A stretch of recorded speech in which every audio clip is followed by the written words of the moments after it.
38. Beberapa bulan kemudian, Alfian tersenyum lebar saat melihat kabar berita yang mengatakan jika perusahaan yang dia kelola kini berada di jajaran paling atas bersama dengan 2 perusahaan lain, seperti PT Hero dan Alvarez Corporation. Meskipun perusahaan itu sekarang sudah bukan miliknya, tapi dedikasinya untuk PT Aditama sudah cukup membuatnya bangga.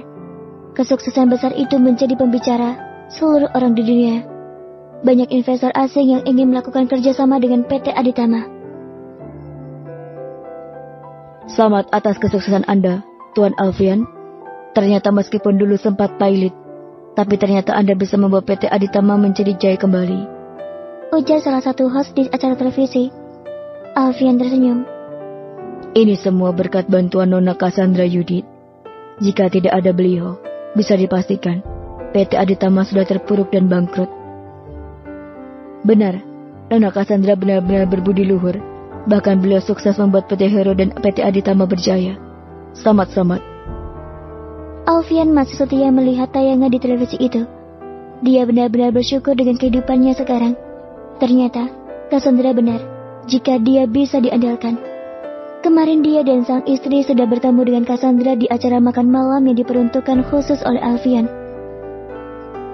Karena pencapaiannya ini akibat tangan dermawan seorang Cassandra Judith. Saya juga berterima kasih karena Tuan Alfian sudah bekerja keras. Karena itu, saya berjanji akan memberikan 5% saham saya di PT Aditama, ujar Cassandra malam itu. Alfian dan istrinya tentu saja terkejut. Mereka langsung bersujud di kaki Cassandra, tapi langsung disuruh bangun oleh wanita baik hati itu. Terima kasih, Nona. Terima kasih. Tidak henti-hentinya mereka mengucapkan terima kasih karena Cassandra sudah menolong mereka di saat terpuruk. Cassandra bagaikan seorang malaikat penolong yang didatangkan oleh Tuhan untuk Alfian. Di saat perusahaan Alfian bangkrut dan memiliki hutang di mana-mana, dan saat itu pula istrinya tengah sekarat di rumah sakit, sedang membutuhkan pertolongannya dengan operasi yang biaya tidak sedikit. Cassandra datang dan langsung memberikan bantuannya dengan cuma-cuma. Wanita cantik itu hanya meminta Alfian memimpinkan perusahaan PT Aditama yang sudah diakuisisi oleh Cassandra waktu itu. Dan sekarang, lihatlah, keluarga kecilnya bahagia dan Alfian akan selalu mendoakan Cassandra agar selalu berbahagia dengan Romeo suaminya. Ngomong-ngomong dengan Romeo, pria itu entah kenapa menjadi pria yang lembut dan penurut terhadap Cassandra. Hanya pada Cassandra, tidak pada yang lain. Seperti sekarang ini, setelah melakukan rapat pemegang saham dan akhirnya, Cassandra mengambil separuh saham dari beberapa orang yang telah ikut taruhan setahun yang lalu. Lagi-lagi, Cassandra bukan orang yang murah hati, tapi dia juga bukan orang yang tegaan. Sebaik itu sebenarnya hati Cassandra, makanya dia tidak tega jika harus menolak Romeo berkali-kali. Sepertinya Romeo juga tengah kena karma Tuhan, di mana sekarang gantian dia yang jadi manajer Cassandra. Bahkan dengan terang-terangan di depan publik, Romeo membersihkan sepatu Cassandra yang kotor waktu itu. Romeo juga tidak malu jika dianggap suami bucin.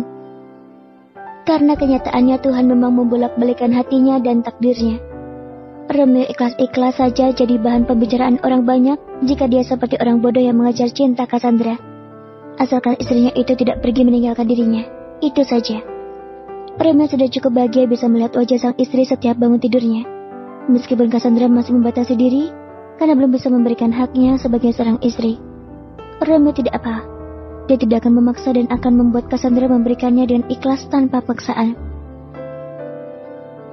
Jadi, keputusannya saya hanya akan mengambil separuh saham milik kalian. Jadi kalian masih memiliki separuh saham kalian. Tapi saya ingatkan, jangan pernah memandang remeh seseorang yang hanya karena di mata kalian dia tidak bisa apa-apa alias bodoh. Saya tahu dulu saya memang bodoh, hanya karena cinta. Tapi saya tidak sebodoh itu hanya untuk membuat perusahaan ini menjadi berjaya. Jadi saya harap pada kalian semua untuk terus semangat dan tidak pantang menyerah. Bagi siapa saja yang tidak suka dengan saya, bisa menarik kembali saham kalian dan jangan sampai berakhir di pengadilan seperti orang-orang yang dulu. Akhirnya, waktu setahun yang Cassandra ucapkan untuk menjadi patokan berlalu sudah. Dia menjadi wanita sukses dan patut diperhitungkan. Tidak ada yang berani membangkang ataupun berkhianat padanya. Karena bagaimanapun, semua orang susah tahu sepak terjang wanita cantik itu. Minumlah susu ini. pasti bisa membuat tubuhmu yang lelah bisa segar kembali. Romeo memberikan segelas susu yang tadi dibuat untuk sang istri. Cassandra menatap gelas berisi susu vanila itu, kemudian mengambilnya dari tangan Romeo. "Kenapa kamu masih bisa bertahan denganku, Romeo?"